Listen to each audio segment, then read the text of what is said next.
అంచనా double, secretariat నిర్మాణంలో అవకతవకలు, 617 కోట్ల అంచనాతో పనులు ప్రారంభించారు. మరి 1150 కోట్లు దాటిన వ్యయం. అదనపు ఖర్చుకు పరిపాలనా అనుమతి నిల్, ఇప్పటికీ కొనసాగుతున్న వర్క్స్. బీఆర్ఎస్ లీడర్లకు చెందిన సంస్థలకి పనుల బాధితులు. అంచనాల పెంపుపై సర్కారు ఆరా. ఫర్నిచర్కి 200 కోట్ల రూపాయలు అయినా నాసి రకమే. బీఆర్ఎస్ హయాంలో నిర్మించిన కొత్త సెక్రటేరియట్ అంచనా వ్యయం డబుల్ అయినట్టు తెలుస్తున్నది. నిర్మాణం కోసం ముందుగా ప్లానింగ్ వేసుకున్నది 617 కోట్లు ఖర్చు చేసేందుకు అనుమతి లభించగా దాని వ్యయం ప్రస్తుతం రూపాయలు 1150 కోట్లు దాటినట్టు సమాచారం. రూల్స్కు విరుద్ధంగానే అంచనా వ్యయం పెంచినట్లు ప్రచారం జరుగుతున్నది. పరిపాలన అనుమతులు లేకుండానే పర్మిషన్కు మించి ఖర్చు చేయడం వివాదంగా మారింది. Electrical, gardening, furniture, central AC, internet వంటి వర్కింగ్ పనుల కోసం అంచనా వేసిన వ్యయం దాదాపు డబుల్ అయిపోయింది. మరి ఇప్పటికీ ఇంకా పనులు కొనసాగుతూనే ఉన్నాయి. ఆ లోపల కొనసాగుతున్నాయి, బయట కూడా కొనసాగుతున్నాయి. మరి 600 కోట్లు అనుకున్నది 1200 కోట్లు డబుల్ ఎట్లయింది? అది 100 రూపాయలు కాదు, 200 రూపాయలు కాదు, కనీసం 100 కోట్లు కూడా కాదు. ఈరోజు డబల్ 600 కోట్లు అనుకున్నది 1200 కోట్ల రూపాయలు అయింది అని అంటే దాదాపు ఒక 600 కోట్లు ఎక్కువ అంచనాన్ని పెట్టుకోవాల్సిన అవసరం ఉంది.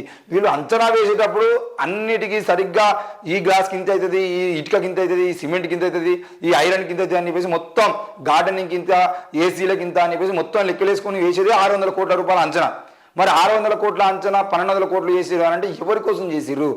ఆ నిర్మాణాన్ని చేపట్టింది ఎవరు? అందులో సబ్ కాంట్రాక్టర్లు ఎవరు? ఆ సబ్ కాంట్రాక్టర్ల కింద పనిచేస్తున్న వాళ్ళు ఎవరు? ఈరోజు గార్డెనింగ్ మెయింటైన్ చేస్తున్నది ఎవరు? దాని వెనకాల అంటే సెక్రటరీలో మిగతా మెయింటెనెన్స్ చేస్తున్నది ఎవరు? ఆ వైఫై ఇచ్చినటువంటి వాళ్ళు ఎవరు? ఏసీలను ఫిట్టింగ్ చేసినటువంటి సంస్థ ఎవరిది? ఇట్లా ప్రతిదాన్ని మనం చూసినట్లయితే దాదాపుగా అవన్నీ బీఆర్ఎస్ నాయకులకు సంబంధించినటువంటి రిలేషన్స్, బీఆర్ఎస్ నాయకులకు సంబంధించినటువంటి కాంట్రాక్టర్ల కిందనే ఉన్నాయి. మరి వాటి అన్నిటికీ సంబంధించిన విషయంలో 617 కోట్లు అనుకుంటే 1150 కోట్లు అంటే ఇంకో 50 కోట్లు అయితే ఈజీగా. మరి 1200 కోట్ల రూపాయలకి ఎవరు పెంచారు, ఎట్లా పెంచారు అని అంటే అందులో పరిపాలన శాఖ నుండి ఎలాంటి అనుమతులు లేకుండానే అవన్నీ జరిగినట్టుగా తెలుస్తుంది. మరి రేవంత్ రెడ్డి ప్రభుత్వం అన్ని విషయాల్లో తప్పులను మాత్రమే ఎతుకుతుంది. మరి తప్పులను ఎతకడమే పని కాకుండా ఆ తప్పులను మీరు వెతికి బయట తీసినటువంటి తప్పుల్లో ఎవరు తప్పు చేశారు, ఎందుకు తప్పు చేశారన్న విషయంలో ప్రజలకు చెప్పాల్సి ఉంది. వారి మీద చర్యలు తీసుకోవాల్సినటువంటి అవసరం కూడా ఉంది.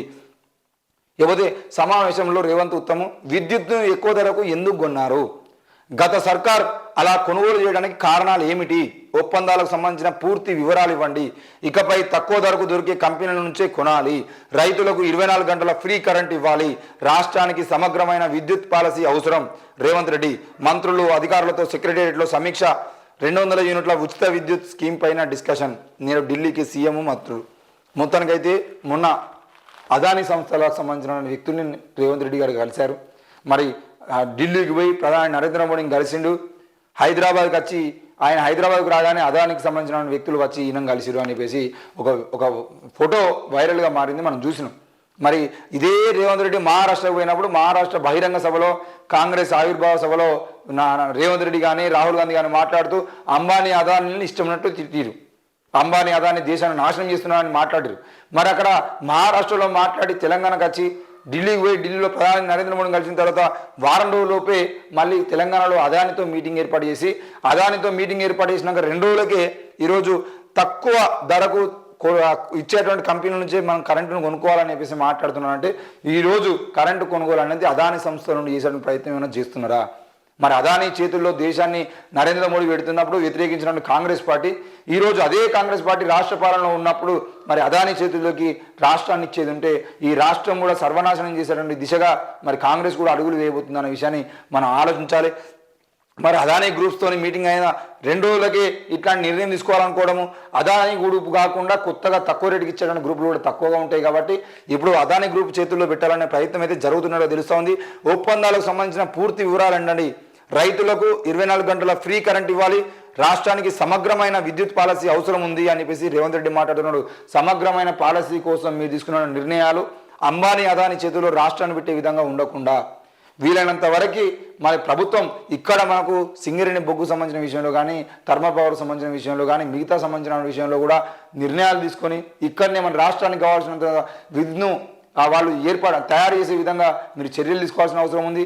దాంతో పాటు వాళ్ళ కష్టాన్ని గుర్తు చేసుకొని వాళ్ళ కష్టానికి తగ్గట్టుగా ఫలితం కూడా ఉండేదంటే తప్పకుండా వాళ్ళు మరింత పనిచేసే అవకాశాలు ఉంటాయి. వాటి మీద కూడా దృష్టి పెట్టాలి. దాంతోపాటు సోలార్ పవర్ సంబంధించిన విషయంలో కూడా మరి సోలార్ పవర్ను ఈరోజు గ్రామ పంచాయతీలకు సంబంధించిన విషయంలో చూసినట్లయితే గ్రామ పంచాయతీల్లో దాదాపు ప్రతి నెల గ్రామ పంచాయతీలో మెయింటెనెన్స్ కట్టడం డబ్బులలో సగం డబ్బులు కేవలం కరెంట్ బిల్లుల కోసమే.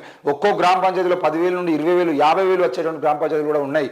మరి ఆ కరెంట్ బిల్లు తగ్గాలంటే గ్రామాల్లో ఉన్నటువంటి లైటింగ్ సిస్టాన్ని సోలార్ సిస్టమ్ చేయడం కానీ అక్కడ నుండి చాలా విషయాలకు సంబంధించిన విషయంలో ఈరోజు ప్రతి గ్రామంలో మెయిన్గా స్ట్రీట్ లైట్ల కోసమే ఎక్కువ కరెంట్ ఖర్చు అవుతుంది. కాబట్టి ఆ స్ట్రీట్ లైట్స్కి సంబంధించిన విషయంలో సోలార్ పవర్ని తీసుకొచ్చడానికి ప్రయత్నం చేసేది ఉంటే దాన్ని కూడా తగ్గించుకునే అవకాశాలు ఉంటాయి. మరి ఆ విషయం దిశగా కూడా రేవంత్ రెడ్డి ప్రభుత్వం ఆలోచన చేస్తే బాగుంటుంది.